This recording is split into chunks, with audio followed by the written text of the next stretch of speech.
Hi there, I'm Jo Ritson from the ACHPER Victoria Professional Learning Team, and I thought I'd reach out to you all today with a short screencasting around how to use the ACHPER Victoria curriculum support charts. A lot of people have been reaching out about these, either because they were unaware that they had them or that they wanted to understand how to use them a little bit more effectively. So I thought it was worthwhile just going through a few things that are really beneficial to help you use these charts in the most effective way.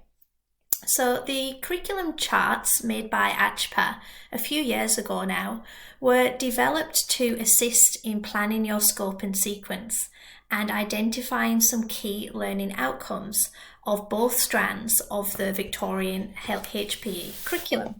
So when you signed up to be a member, which these charts are actually free, you should have received a big A1 printed movement and physical activity chart, as well as the personal, social and community health chart.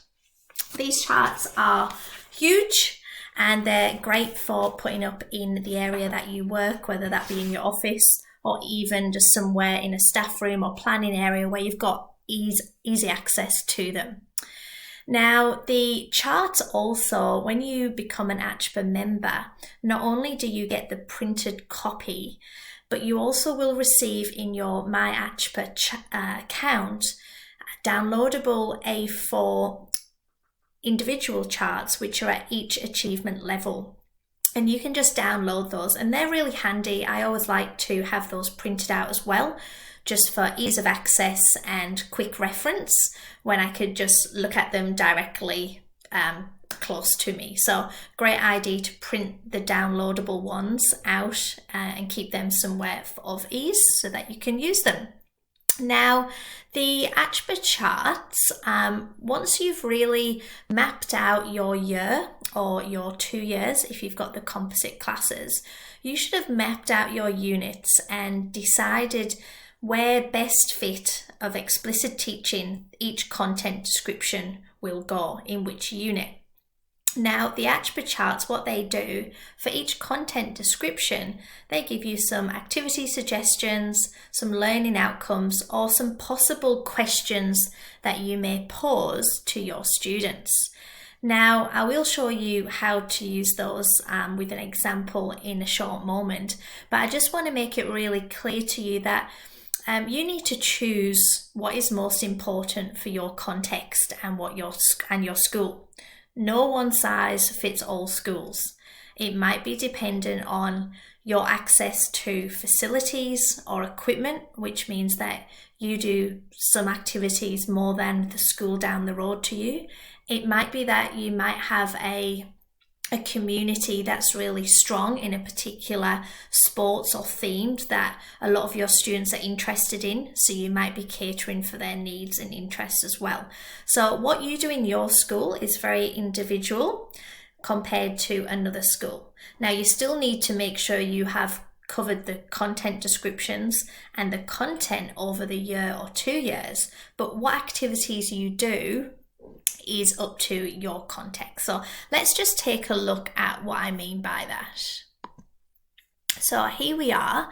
Here's the version of the printed copy that I just showed earlier. So it's A1 size, and you have the different achievement levels and bands across the top. This goes all the way through from F to 10. And then down the left-hand side, you've got the different areas of the curriculum, the substrands where we've got moving the body, understanding movement, and learning through movement. Now, at each area and each content description, here's an example of some of the activities or questions you may form, or some potential learning outcomes which match the content description. So it's a little bit like the elaboration that the curriculum does refer to, but this just pans it out a little bit more for some of those activity choices and what it might look like in your context at this content description. What the charts also do is it identifies the achievement standard the focus area, and the capability outcome for each content description. Let's take an example excuse me, from a chart. Let's look at the level 3-4, and I'm just going to show you what the individual PDF chart looks like. So here we are. This is the movement and physical activity, and we've got levels 3 and 4.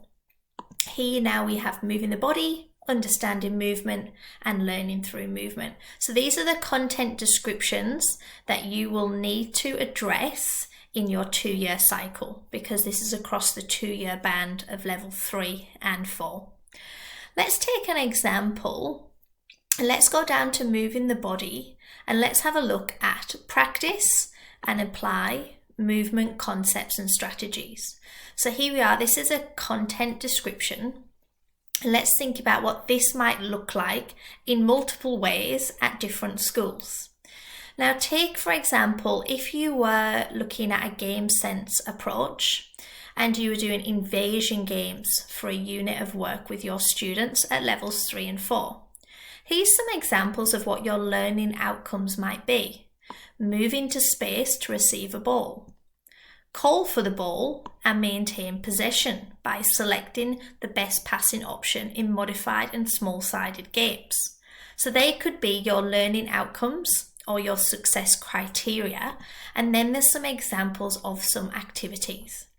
Now, if you do happen to have purchased the Game Sense unit plans at level 5 and 6, some of these ideas of activities, keepings off, end zone, 3v1, 2v1, are addressed in those lesson plans, so it might be worthy of having a look at those as well, and they're available on the ACHPER website. So that might be an example in an invasion games. Now, if you're also looking at a game sense approach, and you might be looking at a unit of net and wall games, your learning outcome now might be return to the center court position after striking the ball or object. So in tennis, after a forehand strike, you might go back to the center court of the position of the court. Center position of the court in net wall games. Now, alternatively, if you're not doing a game sense approach, it might be that you draw out some of these ideas for the sport specific choices that you're making. So for example, which ones of these could you pull out for netball or for softball or for tennis? So that's up to, again, how your school and how your philosophy and your values are aligned to how you plan your HPE curriculum. So that's some examples there at this content description.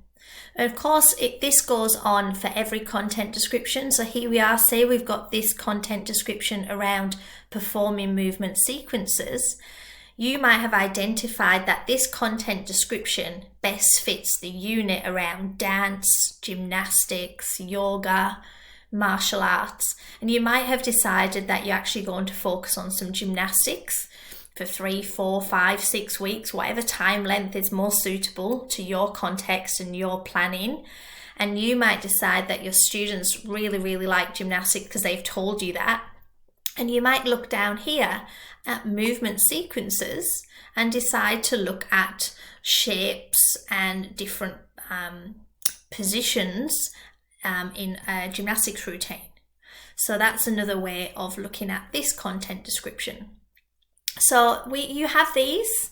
These are in your My ACHPER account across all levels and across both the personal, social and community health. This is the big version, but you've got the PDFs, and you will have the movement and physical activity large chart as well, that hopefully you've got the printed version.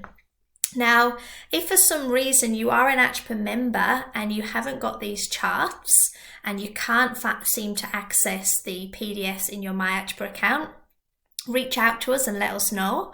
If you're not an ACHPER member and you want to take a look at purchasing these charts, you can do on the ACHPER Victoria website. So please check that out under the Professional Learning Resources tab. I think they come in at around $60. So certainly check those out. They're really worthwhile. I've had so much benefit from them, and it's really helped me plan out my scope and sequence units of work whilst I was teaching. So really great resource, a must have really. So check them out and let us know if you have any questions or comments or you need any extra support. We're here for you. Thanks for listening.